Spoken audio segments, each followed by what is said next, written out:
Hi guys, it's me, Joseph Leonard again, and for this final video that's dedicated to Asian History Month for 2024, I decided to read a book on Asian history. Go figure. But in this book, it covers a very interesting country, Vietnam. In a brief history of Vietnam by Bill Hayton. The subtitle is Colonialism, War, and Renewal: The Story of a Nation Transformed. Now, I feel sorry for poor little Vietnam. It's been through a lot. Been through a lot of emperors, a lot of child leaders and stuff. So I feel genuinely sorry for it. We don't really talk about it that much in history. This is one of the few books I was able to find on the subject, on the country. When I went to Newport, the second in command in the Asian Studies Department even let me have some of the course material for their class discussion about Vietnam. And it was like kind of sparse, because when talking about Vietnam, the only thing that you could give me were like a handful of articles about the country, and that was just on the history of it. Same with this book. This book only covered like the main history of the nation, not any of the cultural or language issues with the main nation. If anything, they have like little things at the end of the chapter that represents like let me give you an example here. Like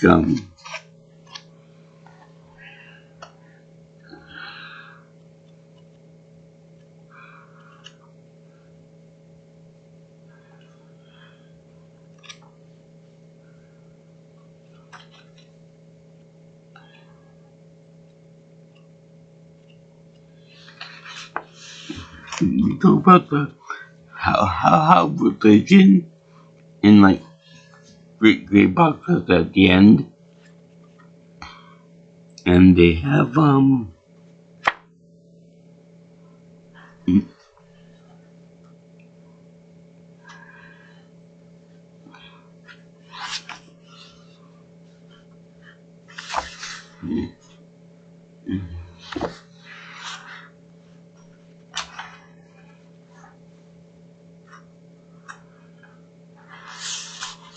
box on Taoism, which is more or less like the Vietnamese version of Shinto, in that it's a national religion that's only found in Vietnam. It's like a homegrown religion, spirituality type thing. So yeah, this book is interesting. It features some aspect of culture, but it's very limited. In fact, for this video, I wanted to bring up my history book that was available to me for when I went to school back in 2003. It's when I graduated from high school, and the book was like, I have the book in my little mini shelf, but I can't reach it right now because the couch is in the way, and it's buried under like 4 or 5 other books. So I'll give you this another time. But it was a book with like a King Tut on the cover, and it was called World History, and it was about think I'm not even joking. It was like a pathetic amount. So this book is maybe a little bit thicker than what I had to read, and this is maybe like thick paper. Anyway, they're kind of cheating out a little bit on it. Now, I should tell you that with the history book I have in my shelf, that book is more or less there's almost like a handful of pages that are dedicated to like Oceania and stuff like that. So that goes to show how little world history they really consider it, because it's like the whole huge amount of subject matter that you gotta teach, and they only give you like a little amount to pass you by, which is like really pathetic. But yeah, you have to. The teachers have to you know the teachers have to make it up as they go along. They have to fill in the gaps through what the kids need to learn. Which is why it sucks to be a history teacher, because you're always adding more stuff to it, every year, especially for American history. But back to this book here. Now, there are some pictures involved with this, some colored pictures of the two separate picture groups here. Just a second.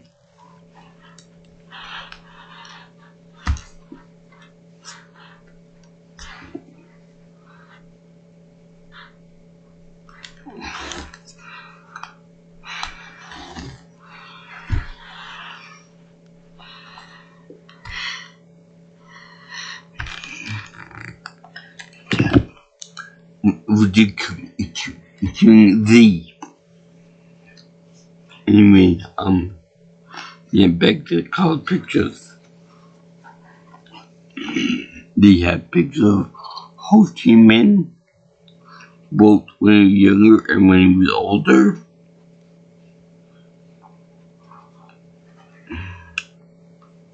As well as the famous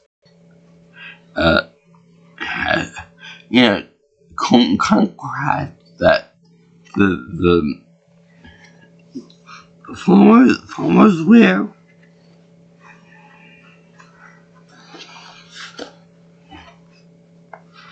But I'm actually surprised that you don't have anything to mention about Ojai and the Vietnamese dress that they have.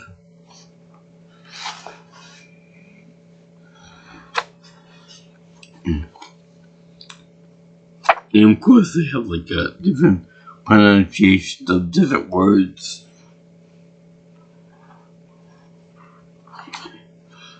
And names. But they have a lot of text on colonialism. And this is a beautiful cityscape. Well, hopefully man city. I would like to go there one day and visit Lin Spot channel group there in Vietnam. But don't put it Vietnam.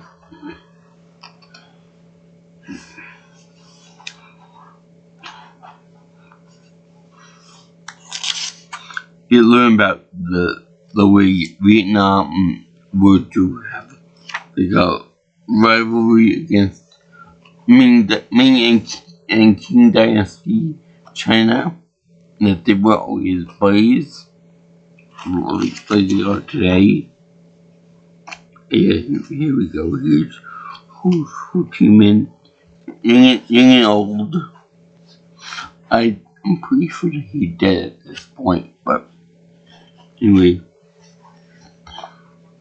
it's his picture, young and old. Well, faithful in my gloves, along with Fan Bo Chow and Shan Chu Trin.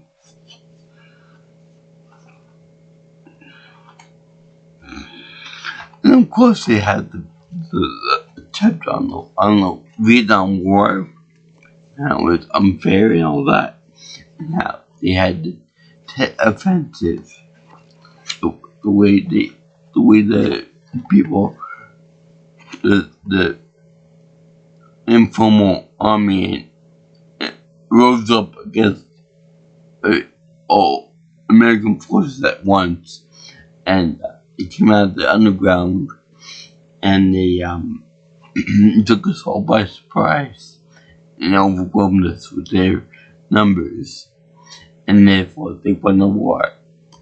It's one of the few times that America actually lost the war that we were into. That and the fact that we were so far away from the Vietnam that it was hard for us to actually resupply and restock.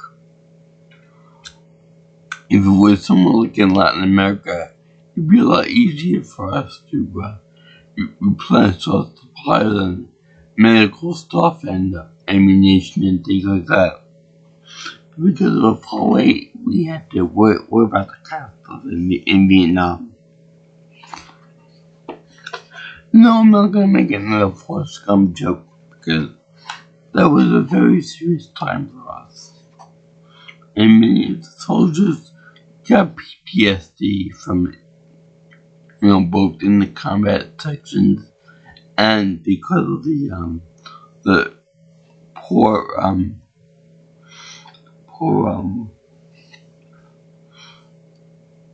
reaction to when they came back home. Both from protesters, saying you're a baby killer, you're a monster, you're this or that. I'm not gonna respect you. To when they were treated poorly by the government, with segregation and all that other stuff too. And they also talk about pre-colonialism times, which I found fascinating because I didn't really know about it because my world history book is, I want to say colorful, but it was really, really bad. There was hardly any foundation, and there was no actual foundation for learning about just Vietnam. Everything was pretty much lumped together, like Cambodia, Laos, Malaysia, Thailand, etc., etc. They were all lumped together. This provided more of a separate national history. And they talk about the prehistoric times when the people came over to Vietnam, to what we know as Vietnam. Talk about how warlords and stuff expanded territory between the north and the south areas, not in similarity to North and South Vietnam of the Vietnam War fame, but but different territories. It was obviously more aligned with, say, Ming China near the north, and it also covers part Laos and Cambodia.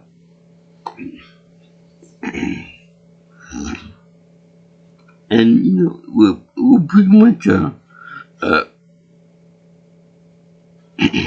Oh yeah, this is when they had Dung World as a distinct ecological and social space, but we're not an economic island.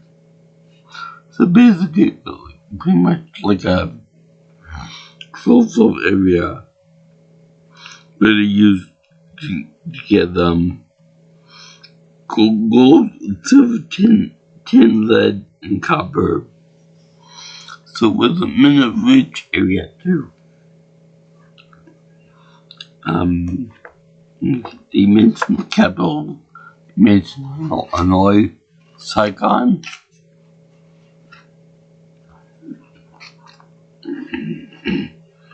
They mentioned many of the architectural buildings they do.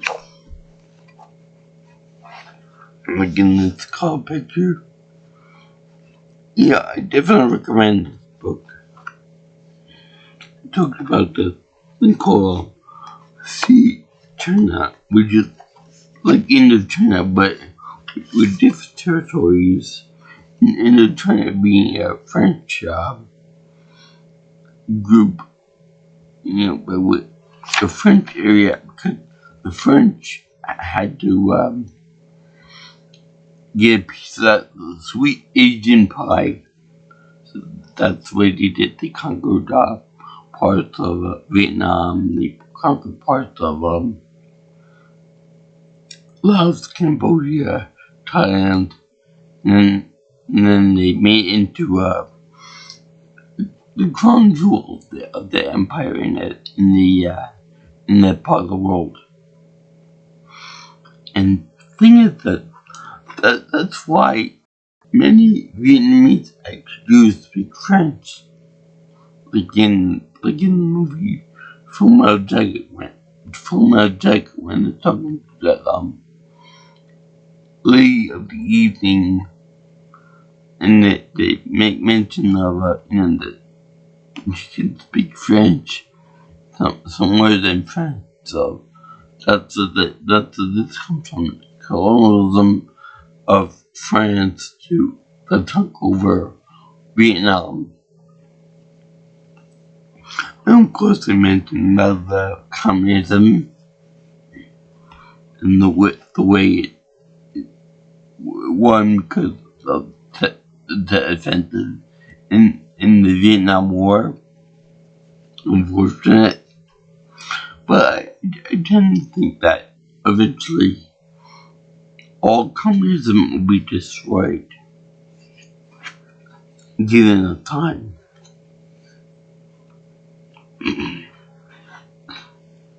I also mentioned the empire, the Champa Empire, Champa people. You talk about like groups or tribes of people that lived in the territory of Vietnam. And they talk about that they were always struggling to survive and expanding their territory. Although, granted, this is a map of Vietnam, a current map of Vietnam. It's not exactly the biggest piece of land in the world. It's more like a layer of a pregnant woman's belly. That's remind me of. Anyway, yeah, they talk about all the seafaring trade between them and I think Japan and definitely China. Imagine the Mekong River and the Red River Delta. That'd be the big fertile area.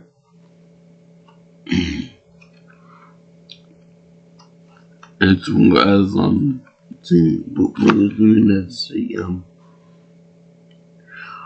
this is real cute. They have a name of a city called My Son. Take that for what you will. And take that the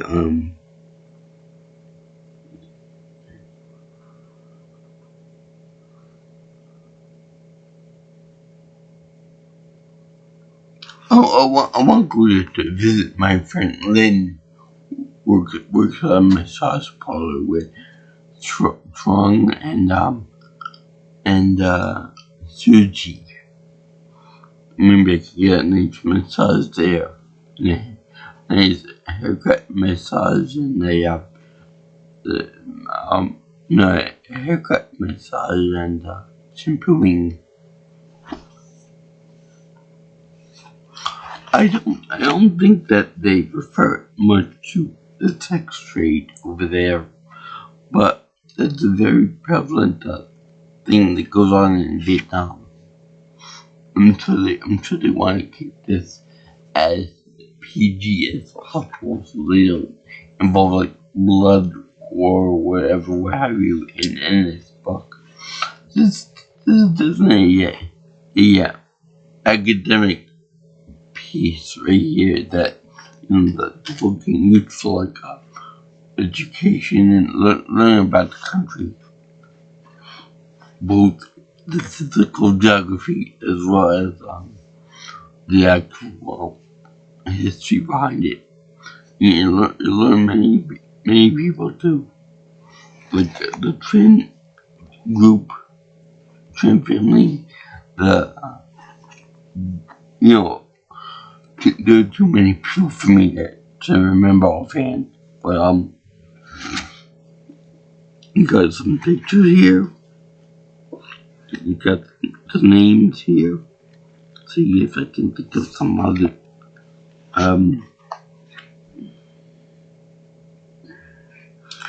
The dragon, see Chung and Ho Chi Minh. Everyone knows him. No dragon. Egg Quack. Which I realize that at this point I'm probably butchering every name I'm saying here. But it's kind of hard, especially when you don't know anything about Vietnamese names.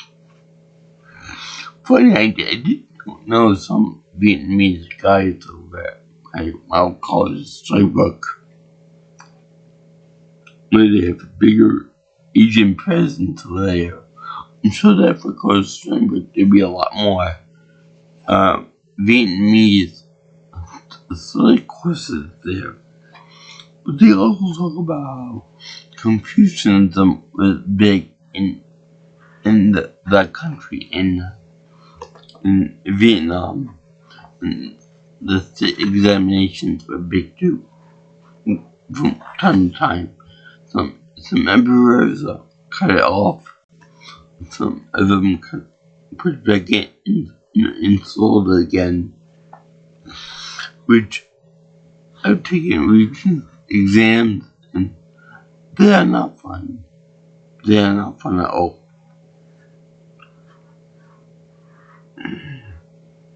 I'll see here.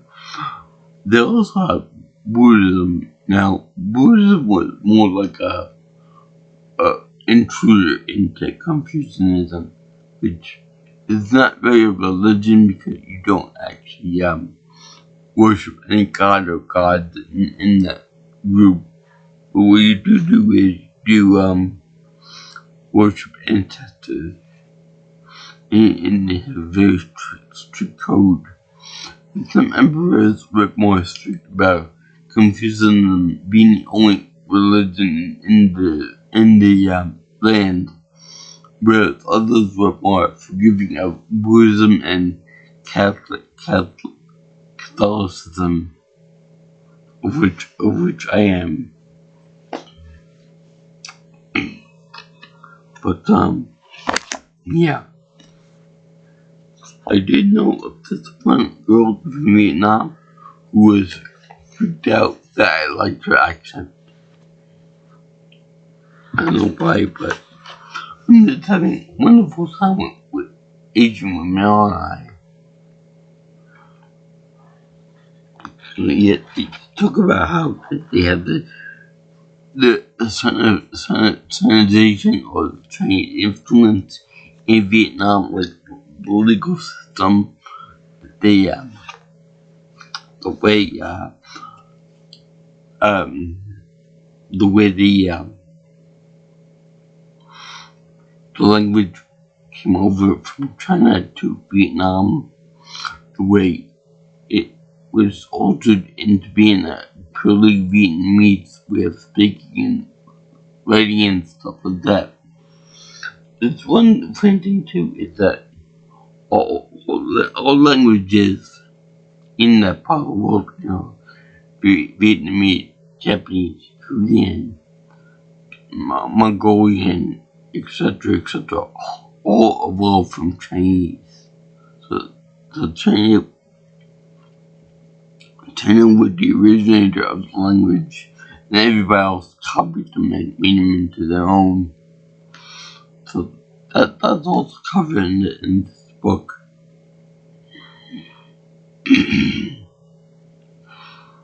And many people liked it and others didn't like it, that there was too much Chinese influence. In fact, there was a push to make Vietnam separate from China instead of an extension being completely separated. And that's how Vietnam became Vietnam, in that there was a notion of the Dai Viet, they would call it the Dai Viet, among many other types of names. So yeah, I highly recommend you guys read this book if you want to learn about the history of our country that normally you don't read about that much. And they did a real good job with doing it. With doing this book. Really did the homework. So yeah, so the next book I'm gonna read from the series that's in the about Korea. I don't know if it's gonna be the South Koreans or if it's gonna be include the ugly head. But yeah, I'm gonna read that book. And I thank you very much for watching my videos on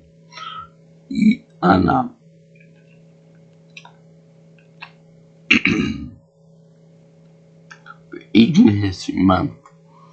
I try my best to get like a balanced course load, of South Korean stuff, media, North Korean stuff, Chinese stuff, Japanese stuff, Indian stuff. Think about Russia. Think about Pakistan, Islam, among a few others here and there. Movies. I will watch TV shows, but I couldn't do everything. So I love TV shows. Maybe for next year. Although I did do Naked Director, and boy, that was funny. Some things I redid some old things, like Memoirs of the Geisha. I did the Dragon Tiger Hidden Dragon for the second time. I did think about anime and how it detrimental young women and how they get the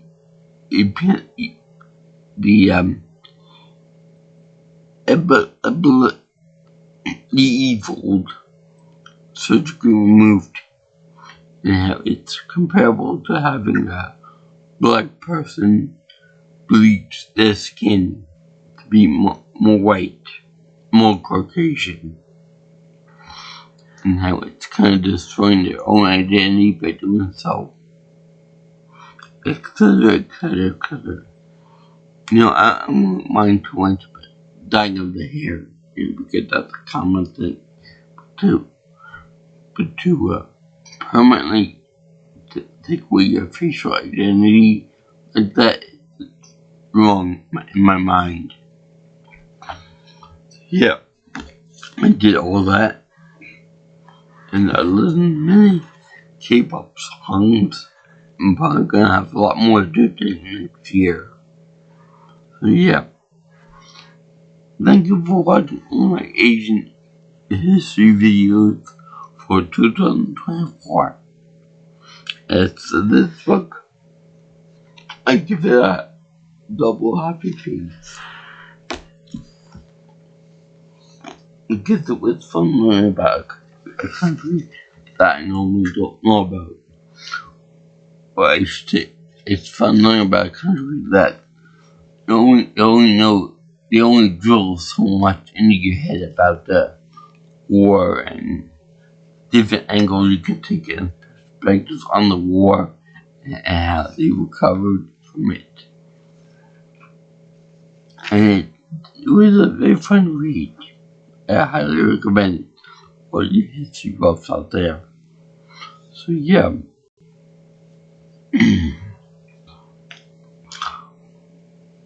And they also mentioned some of the temples over there too. So yeah, if you guys like what you see here and you want to see more of my videos and such, you can always like, comment, and share my video, as well as subscribe to my channel. So also, if you want to contact me for any future ideas of videos and whatnot, you can always call me or text me at 631-707-3707.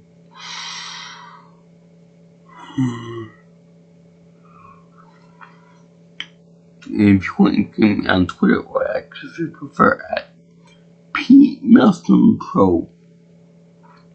Also, my email is at jjsviewingchannel@gmail.com. So remember guys, I salute all you Vietnamese people out there who are working hard and contributed to this book, and all you history buffs out there who like Asian history, like myself. And I salute all you guys who are Vietnam vets. I'm very sorry that you had to endure all that shame and abuse by the government and by people in general. So, peace out my brothers and sisters. I'll see you in the next video where I'll be talking about something from my birthday month. See ya.